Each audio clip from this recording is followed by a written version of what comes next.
naubusan na ng nakuha na ng laman yun. Ngayon kung anong mangyayari dito at pagdating ng January at hindi sila makauwi, ay wala, mapilitan tayo na mag-inquire kung pwede ba talaga yung ganyang collapsible na yan sa barko, kasi hindi natin alam kung pwede ba yan o hindi. So palabas na natin ito si Tiger muna para ma-relax naman siya. Ang buntot niya, nagpasalamat siya sa amo niya kasi pinalabas ko na siya. Kaya nag-ano yung buntot niya, kakaway-kaway. Sa sobrang takot niya, iinom ng tubig yan.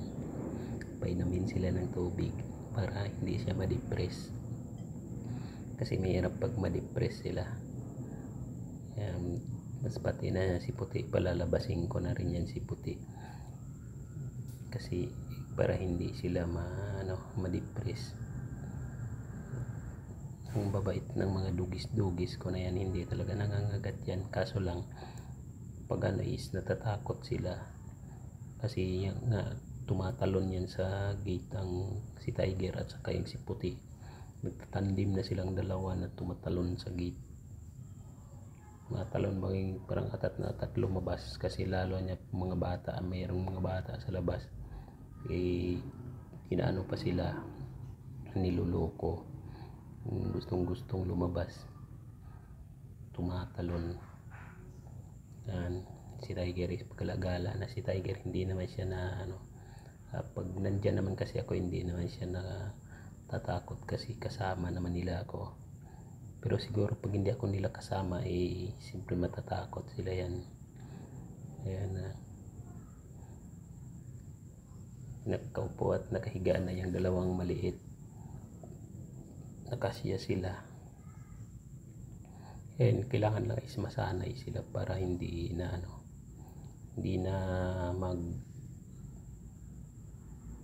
magkaroon ng stress. Kailangan dito palang isasanayin na sila para hindi magkaroon ng stress, na may stress sila pag nagbiyahe dahil nakalagay sila sa kulungan. Kaya kailangan silang alalayan ng ganyan muna. Tabang di pa makauwi, ilagay mo sila dyan sa cage para sila masanay.